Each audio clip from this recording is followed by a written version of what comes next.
Here with a special Big 12 Championship edition of the Weekend Preview, along with head coach Ritch Price, Kyle West. And first of all, congratulations. You win 2 out of 3 against Missouri. As you wanted to, you win your way in to the tournament. Not only that, you win the last regular season series against the Missouri Tigers. So what were the emotions like after that Friday victory when you had clinched all of those scenarios? Well, that was a great feeling for our club, especially on Friday night when we'd won the first 2 and knew that we'd played our way in. And I can't compliment our club enough. The 1-0 win on Thursday night and the great play that J.D. Driley made, diving stab down the line, get up, step on third, throw to first, and Morosco makes a really nice pick at first place to end the double play to end the ball game, and for the sophomore Frank Duncan to go 9 innings and throw a shutout and set the table for a 1-0 victory and get you off to a great start was really crucial. And I'd like to thank our good friend Mark Johnson. He came in and just gave a fabulous motivational speech to our players prior to the ball game, and then to bounce right back again after that on Friday and have the freshman West Benjamin walk out there and pitch a fabulous game as well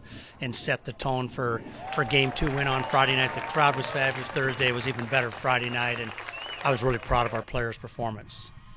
You mentioned Frank Duncan's outing, the complete game shutout. It had been 12 years since you had a complete game shutout, the Kansas baseball program, in Big 12 play. Now you had 2 in 3 days with West Benjamin at Kansas State, Frank Duncan in Missouri. What's it like to see your pitching staff clicking this late in the season going into postseason play? Well, I really got to give Hootie and Luke Bradford a lot of credit for that, our strength coaches. You know, the last couple years, our pitching has really struggled the last 2-3 weeks of the season. And as the guys' innings accumulated, they get up over 75. And you can look at the radar gun readings and see the start of the drop in velocity. And this is the first time in 3 years that we have not taken a step backwards pitching-wise the last 2 weeks. And I give our strength coaches great credit for that. And I also give Frank Duncan and West Benjamin great credit.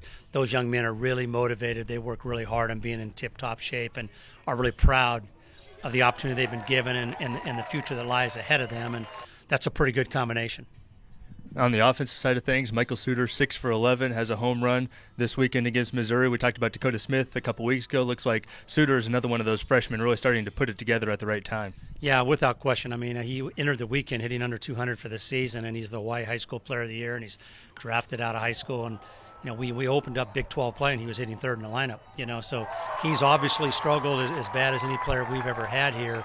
And at the same time, he's continued to work, and to see him finish strong and literally to lead us to victory on Thursday and Friday was a great compliment to his mental toughness and the fact he's kept grinding and found a way to get better. And then, you know, we started Big 12 play. Dakota Smith was under 200, and now he had his average up to about 260 going into the weekend. So those 2 freshmen have made phenomenal progress. Connor McKay has struggled here at the end.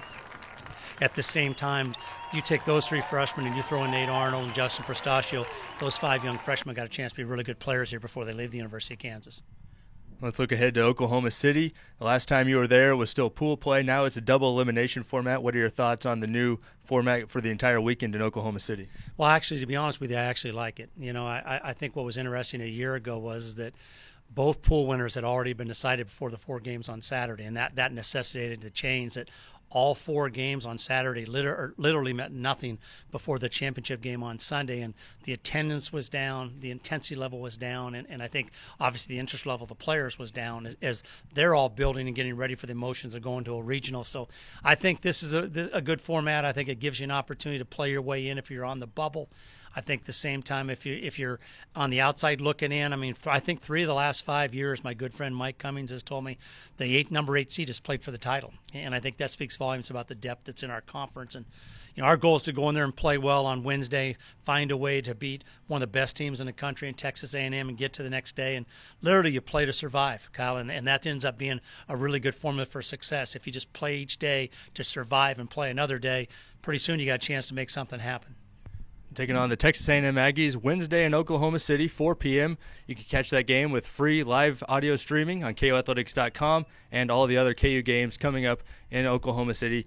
Skip, good luck down there, and hopefully postseason play treats you well. Well, thanks, Colin. It's been a pleasure to do this. You've been absolutely fabulous all season. I've enjoyed it. All right. Thank you very much. That's been the Weekend Preview with head coach Ritch Price.